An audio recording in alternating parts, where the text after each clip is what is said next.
Hey guys, this is Dan here in Tutorial Central, and I'm here to bring you it's part of a dual tutorial. All of this will be covered with Lewis in a later video. This is all everything to do with brewing and all of that stuff. And over here, I will be covering today enchanting. So everything to do with gold blocks is mine, and all of that belongs to Lewis. So anyway, enchanting. Basically, enchanting allows you to add special abilities to armor, your weapons, your tools, whatever. So I'll get started in setting up the enchanting table. Now over here, this is the exact layout needed to craft a enchanting table. So first thing we're going to want to do is set that up. So again, it's a book, 2 diamonds, and 4 obsidian. It will take much more to set it up as well. You'll need diamond pickaxes to mine the obsidian, and so it'll take roughly about 5 diamonds to get there. And another thing you also need for it to work properly is bookcases. So what we're going to need, you're going to need to make books, and then you put books in there to make the bookshelf.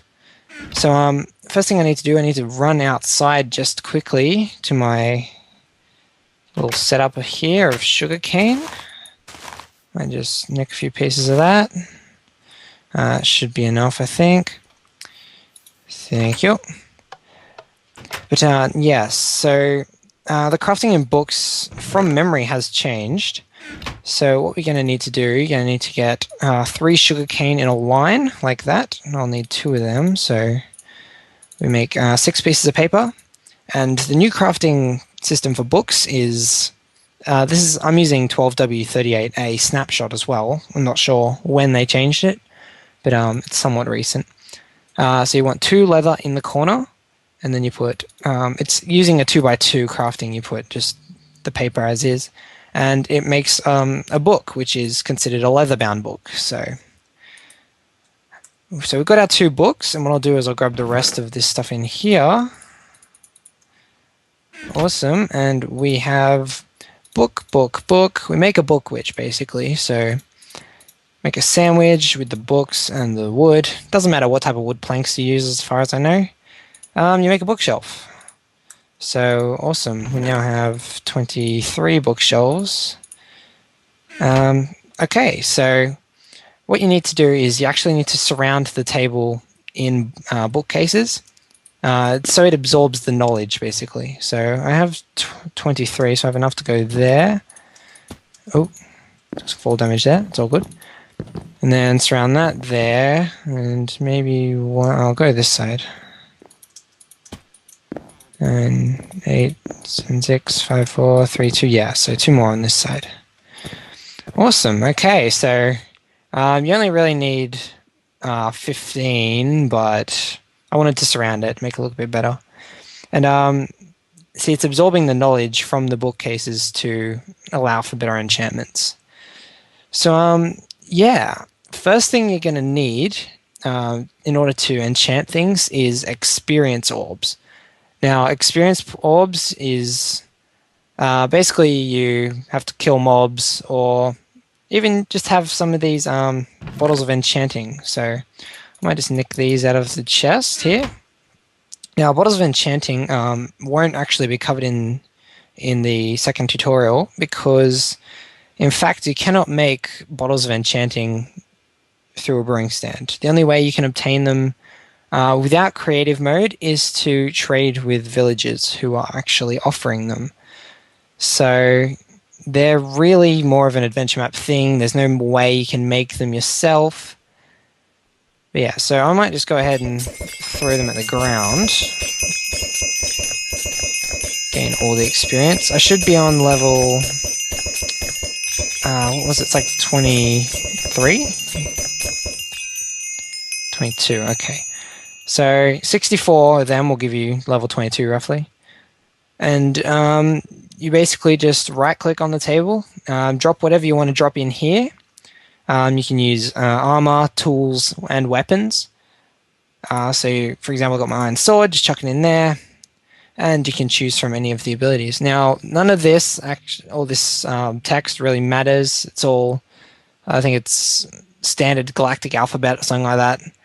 But yeah, so basically how this works is drop it in. It says, right, you have level 7, you can have this random ability. Level 17, you can have this random ability, which is possibly better than the one above it.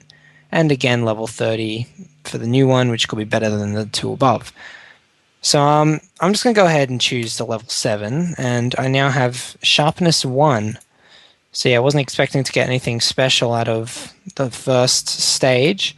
There are occasionally rare good level stuff, but if you don't want, say, something for level 12, you take it out, put it back in, level 11. You can sort of adjust it. So I might just go with the second one. We have Fire Aspect 1 and Looting 1, so I actually have 2 of them. So that's pretty awesome. But yeah, so if I wanted to craft a helmet, which I don't actually have any non-enchanted ones or anything, I would do the same thing, drop it in. It would say, hey, you have this many levels, pick one. So that's how it works. Works the same way for everything. And yeah, that's basically how to set yourself up for enchanting.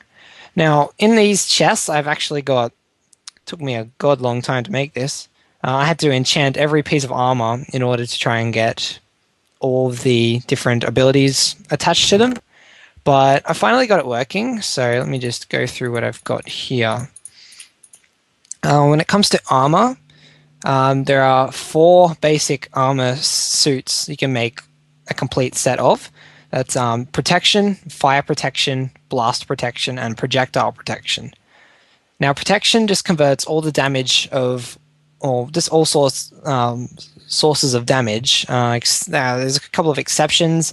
Going to the void, which isn't really valid these days. But, falling through the world, basically. Hunger, you can't protect yourself from hunger. And if someone uses the /kill command, that won't work either.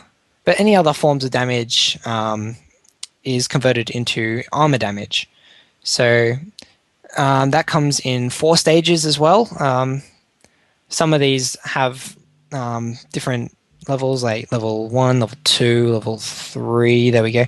But yeah, so the protection, fire protection, blast protection, and projectile protection all have level 4 in their maximum power level. So the fire protection allows for protection against fire in the same way protection protects you from most things. Blast protection gives you protection from explosives, including creepers and TNT damage. And finally, we've got projectile protection, which protects from the initial impact of projectiles such as bow and arrows, ghasts, and blazes, the fireballs they shoot. Note that the fire can still hurt you, and it's only the initial impacts that won't do anything. But they're the 4 main sets of armor. And yeah, as I said, they only have a maximum enchanting level of 4. So we've also got some random ones over here. We got Feather Falling. Can only be put on boots. And I'm only using iron as an example. This works for all manner of different... You could use leather, you could use iron, gold, diamond, whatever. It really doesn't make a difference. But yeah, so Feather Falling gives you protection against fall damage. Also prevents fall damage from the Ender Pearl teleportations. So if you throw an Ender Pearl, you won't just lose all your health and die because you've thrown it, God knows, off a cliff. So yeah, it protects you from that. It's really quite good, actually. Down here we got Respiration 1. Respiration only has a maximum level of 3, but it decreases the rate of air loss underwater, so you can breathe for longer underwater. And it also increases the time between taking damage while suffocating. So I might actually go test that out even. So I might just run outside here. Hup, hup, hup. Don't want to piss off the locals. Alright, so I'm taking damage at a pretty standard pace. As soon as I put this on, though, extends the time by, I don't know, about a second or two. No, underwater breathing is increased by 15 seconds, so 1.5 of a second, I don't know. But yeah, so that's respiration. And we've got one more over here as well. What have we got? We've got, oh, what was that? Oh, there's a skeleton here. What are you doing? What are you doing in Tutorial Central, you bastard? Oh! Okay. Yep. Sorry about that. Bit of an interruption, guys. I did take a bit of damage to my windows, but otherwise I seem to be pretty well okay. But yeah, as I was saying, respiration, we've covered that. Aqua Affinity actually increases the rate in which you mine blocks underwater. When you're mining, obviously, it goes much slower when you're actually underwater, but the Aqua Affinity actually changes all that and makes you go. I'm not sure if it's any faster than how you'd normally mine, but it surely increases the rate in which you mine underwater. But that's everything in the armors and all of that stuff. Moving on to weapons, we got swords. Again, I've used iron swords. You can use gold, you can use leather, you can use diamond, you can use whatever you like within being able to make a sword. But here we have sharpness, we got smite, bane of arthropods, knockback, and fire aspect, and looting. So these are the 6 different enchantments you can make on a sword. Sharpness gives you extra damage per random hit. I think it's about half to 1.5 hearts per level. So sharpness 4 would do its initial damage, then up to what is it? Be 6 extra hearts damage. So it's pretty impressive. Sharpness only goes up to level 4 in every sword except for gold. Sharpness 5 is available in gold swords. I'm not sure whether that's from just killing zombie pigmen in the nether, but otherwise, yeah. Smite does extra damage to zombies, zombie pigmen, and skeletons. Bane of arthropods similarly does extra damage to spiders, cave spiders, and silverfish. Knockback increases the knockback dealt when attacking mobs and players, so you hit them and they go flying. Knockback 1 doesn't do much damage compared to knockback 2, but it's still pretty awesome.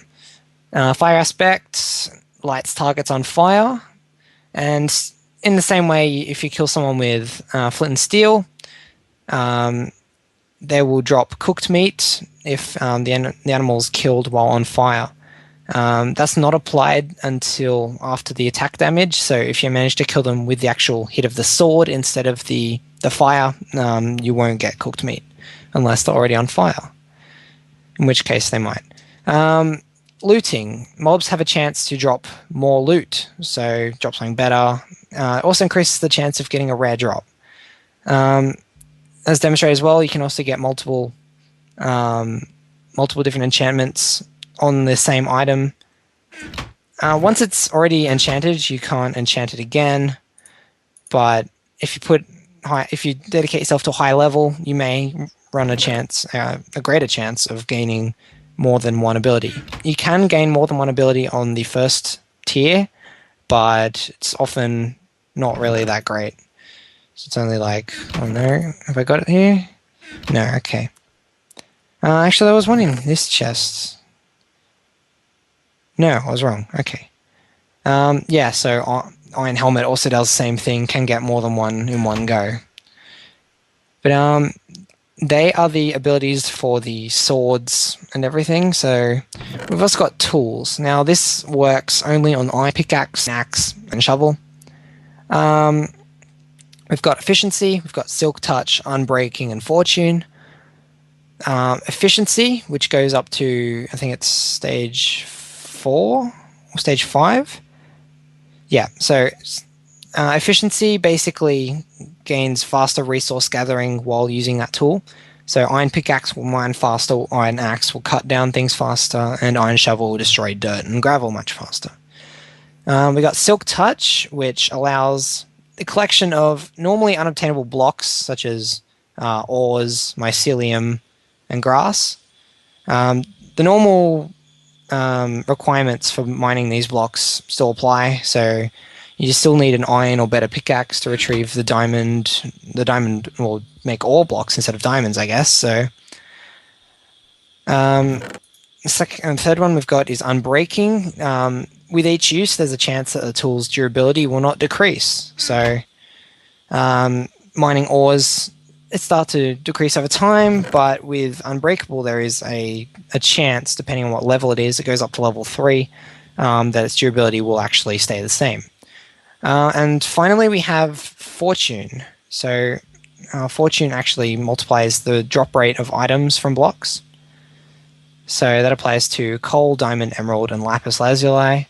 It also affects drop rates of carrots and increases the chance of dropping flint instead of gravel when you destroy a gravel block. So they all go to, well, they go to different levels. Efficiency 4 or 5, Silk Touch only has the 1 level, which made it extremely hard for me to craft previously, but anyway. And again, with tools, you can get more than 1 ability, so that's that one. We got bows. Finally is bows. So they come with 4 abilities. It comes with power, punch, flame, and infinity. Power does extra damage. Punch does similar to knockback with swords, except it's with a bow. Flame, again, sets fire to mobs and players and just sets them on fire. And bow, Infinity 1. Now, this actually is quite unique because it's the only projectile weapon. It gives unlimited shots to a player as long as they have a single arrow. Now, the bow still loses its durability over time, so it will still break at the same rate as any other bow, but as long as you have 1 arrow, and you can have multiple bows with infinity on it, assuming you manage to fall in that enchantment every time, you'll actually be able to just keep firing, keep shooting, as long as you've got 1 arrow on you.